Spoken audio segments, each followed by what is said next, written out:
pinball, and here the cop goes, well, pinball. It's just all on the radio. You pulled me over? Yeah, you pulled me over. Did the cop know who he was? No, you know he would never do that. Did the cop know who he was? You hear him kind of hesitate. Well, yeah, I think this week, He was kind of sheepish. He was kind of giggling. He goes, well, honestly, I was just pulled over for speeding. I think it was in Argo.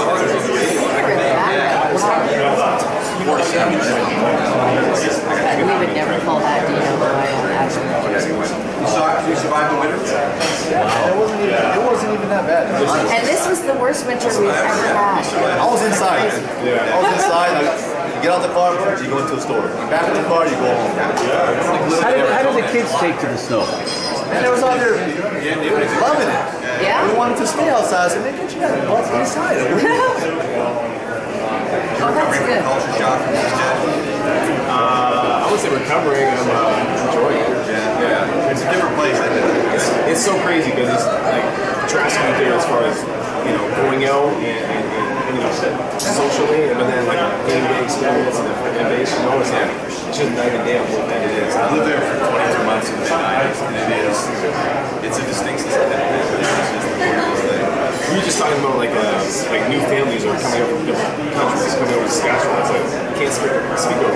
They can English, but 2 weeks later they got 10 different rough riders.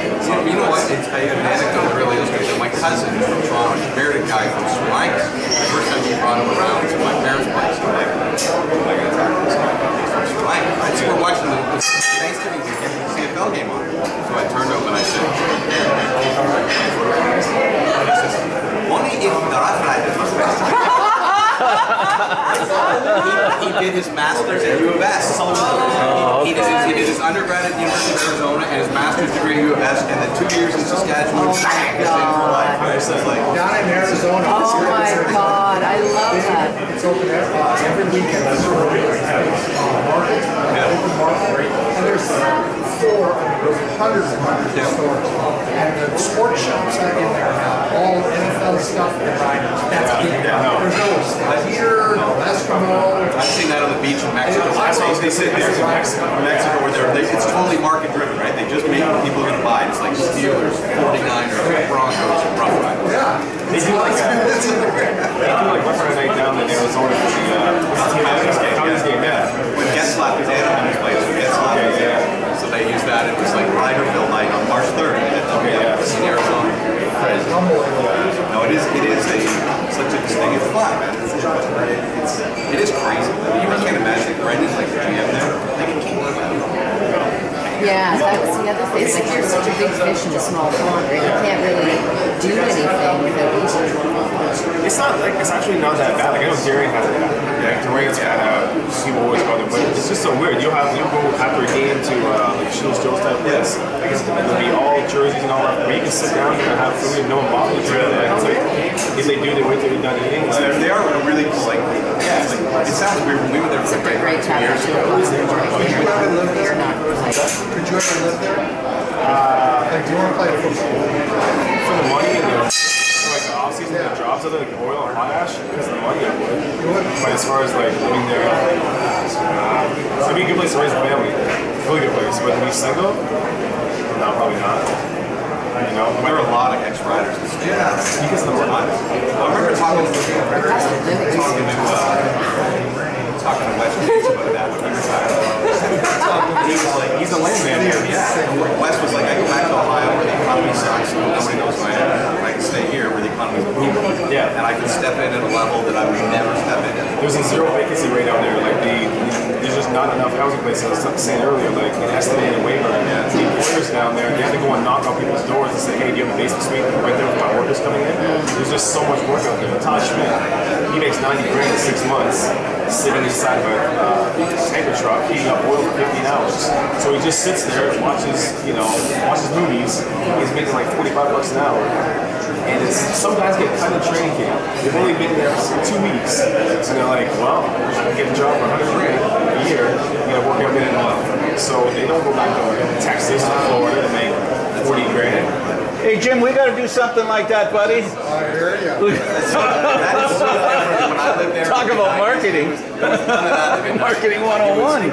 Flat real estate, flat economy. No kids, not business. More people leaving. You sign a guy. You must touch this and I get a check from the team too. It's a bonus. You can make this much money in the off season, and appearances out there are like, you got little tiny That's towns. incentive. Like that's like, if you look at his 12 months of income, Yeah, It's such a yeah. new person. Just hydrating all yourself. Hey, can you do me a favor? Can you stop talking like that? We might lose them because of this talk. Because what? All this money you can make in, all this money you can make in Just Saskatchewan. moved into his house in Mississauga. You think he's going to go to Saskatchewan? Oh, did you guys mind if I use this in my blog? The little bit we just talked about? Is it okay? Okay. No, because it'll be fun. So, Mr. I know everything about the CFL. Everybody says, every time I have a guy call or a blog show, he says, okay, we'll listen to TSN, and he tells me this name I don't recognize. You're Mr. Expert. Everybody quotes you, and then they try to test me by what you say, and I'm going, forget about it. Forget about it. I know exactly who you're talking about. Don't bother. Really, I really appreciate your support. As a fan of the Argos, I appreciate your support. I know you are. Look forward to getting that new stadium. Yeah. That's the first thing that's got to happen, right? You can't sell a team if they don't have a home. Not when they leave extra notices out. Exactly. Long-term play there, right? So it's just The worst thing is, I think we just talked about here, is that you've got two major media outlets, Sportsnet, TSN, flashing heads every single day. We say great, TSN's doing great thing about CFL, Sportsnet's on 2 hours later, bashing, pushing. It's just such it's bad, man. You know. It really got bad during Grey Cup week. They had a couple of young guys on the radio on Sportsnet, and they were saying the CFL is a waste of time. I mean, really horrible stuff. And I really take offense to that, because I'm a. I don't. I wouldn't have that cold heart to be able to I know. It's just not. It's not right. Well, I really do appreciate everything you do for us. I gotta run. I gotta show at 4 o'clock. Thank you. Okay, Enjoy. see you.